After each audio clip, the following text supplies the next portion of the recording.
صاحب کیا کہیں گے آپ؟ سیاسی انتقام ہے، یہ لوگوں کو سزائیں دی جا رہی ہیں خواتین کے بارے میں، خاص کر کے کہ پاکستان کے اندر گو کہ اس سے پہلے رہی ہیں پریسیڈنٹس، لیکن اس طرح کا عامر صاحب کا کہنا ہے کہ معاملہ نہیں دیکھنے کو ملا کہ کینسر پیشنٹ جو ہے اس کو بھی آپ سزا سنائیں اور اس کو بھی 30 سال کی اب سزا ان کو بھی ہو چکی ہے. کیا کہیں گے سر آپ؟ نہیں، سب سے پہلے دیکھیے نا، میرے بھائی نے بڑے مہذب انداز میں کھل کر تنقید کی ہے. کیا ان کو کسی نے میوٹ کیا؟ کیا ان کی زبان کسی نے بند کی ہے؟ کسی نے ان کی زبان بند کی. اور میری ان سے یہی استدعا ہے، ان سے بھی ان کی جماعت سے بھی، اگر عامر ڈوگر کی پالیسی اپنائی جائے، تشدد سے دور رہا جائے، ذاتیات سے دور رہا جائے، اور کسی کو گالی نہ دیں، کسی کے خاندان کو اپنے سوشل میڈیا پر نہ گھسیٹیں، تو کوئی پابندی نہیں. ہم سب یہاں ہم روزانہ سنتے ہیں تنقید، آپ کے شو پہ بھی، دوسرے شوز پر بھی. کیا کسی کی زبان بند ہوئی ہے؟ نہیں ہوئی. جہاں بند ہوئی ہے وہاں اس وجہ سے ہوئی ہے کہ لائبل کیا جا رہا ہے، سلینڈر کیا جا رہا ہے، لیڈرز کی جو خاندانوں کو گھسیٹا جا رہا ہے. اب میں میموری ہے تو میں رہ نہیں سکتا کہ آپ اور آپ کی ساتھی صافی خواتین جو ہیں پی ٹی آئی کے دور میں قومی اسمبلی کی، نیشنل اسمبلی کی جو ہیومن رائٹس کمیٹی ہے اس کے سامنے پیش ہوئی تھی اپنا قضیہ لے کے کہ آپ کی جو ہے وہ، اب لفظ کہنا بھی مشکل ہے، کہ فوش تصاویر جو ہے نقلی بنا کر اس وقت کی جو حکمران جماعت تھی میرے بھائی کی، وہ سوشل میڈیا پر ڈال رہی تھی. تو ہمیں جو اصل ڈسکشن ہے یہ کہنا کہ جی اتنا ظلم نہیں ہوا.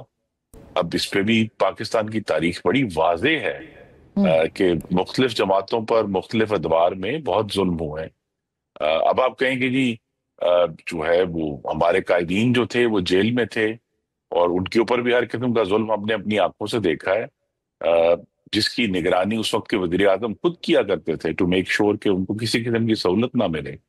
لیکن اب یہ ہم ایک اپنی جو پاکی دامہ کی حکایت ہے، میں بڑھا دوں گا، پھر میرے بھائی میرے کولیگ رہے ہیں وہ بڑھا دیں گے، یہ معاملہ ختم نہیں ہوگا. صرف یہی ہے کہ عدالتیں ایک فیصلے دے رہی ہیں. اب اگر یہ انہیں ہمارے سر پر تھوپنا چاہتے ہیں، پھر انہیں اپنے زمانے کے فیصلے بھی اپنے سر پر لینے ہوں گے، تبھی ہم آگے بڑھیں گے.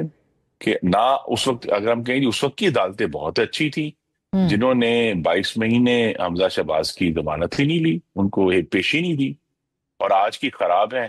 تو یہ ان کا پوائنٹ آف ویو ہے، لیکن میرا پوائنٹ آف ویو ہے کہ یہ ہو سکتا ہے کہ جی آج کی اچھی ہیں، اس وقت کی خراب تھی، تو ہم فیصلہ نہیں کر پائیں گے.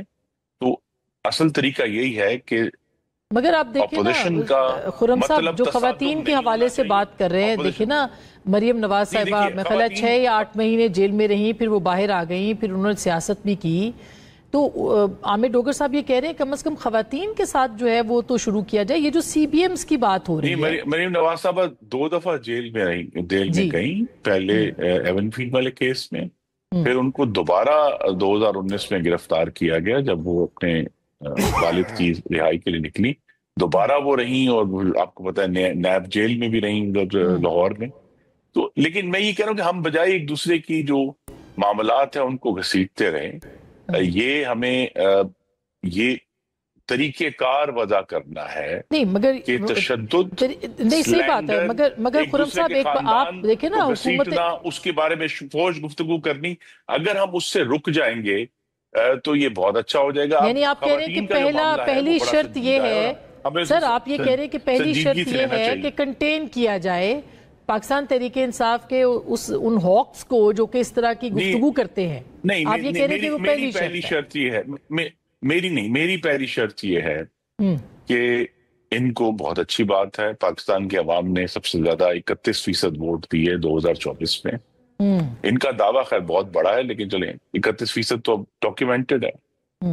تو پہلی شرط یہ ہے کہ 31% ووٹ لینے والے، جن کو 69% ووٹ ملے ہیں جو ان کے خلاف لوگوں نے دیے ہیں، اس کا احترام کرنا شروع کریں اور سمجھیں کہ ہم سیاسی سٹیک ہولڈرز ایک دوسرے کے ساتھ وقتی طور پہ ایک حکومت میں ہوتا ہے، ایک مخالفت میں ہوتا ہے، لیکن سیاسی سٹیک ہولڈرز ہیں، اور سیاسی سٹیک ہولڈرز نے آپس میں بات کر کے اس نظام کی بہتری کا رستہ نکالا. میں سر آپ کی ٹھیک ہے، وہ آپ نے اچھی بات کی. آج دیکھیں سینٹ کے اندر یہ ساری باتیں ہوئی ہیں اور یہ ٹی وی پہ بھی چلی ہیں جو ہم آپ کو سنوا رہے ہیں ابھی. کسی کو سنوائیے گا بند تو ذرا. نہیں کیا گیا نا کہ کہتے جی زبانیں بند ہو گئی ہیں, کوئی زبان بند نہیں ہوئی. نہیں, عامر ڈوگر صاحب کی پوری تقریر چلتی ہے, اس میں کوئی خرم صاحب عامر ڈوگر صاحب کی ضرور چلتی ہے تقریر, لیکن باقی رہنماؤں کی تقاریر ٹی وی پہ نہیں چلتی. اس کو ایکسیپٹ کریں, جب آپ ایکسیپٹ کریں گے تو پھر آگے نکلیں گے. کل راہل گاندھی کی تقریر چل رہی تھی, ہم سب تالیاں بجا رہے تھے, پھر اپوزیشن لیڈر جب فیصلہ کرتے ہیں.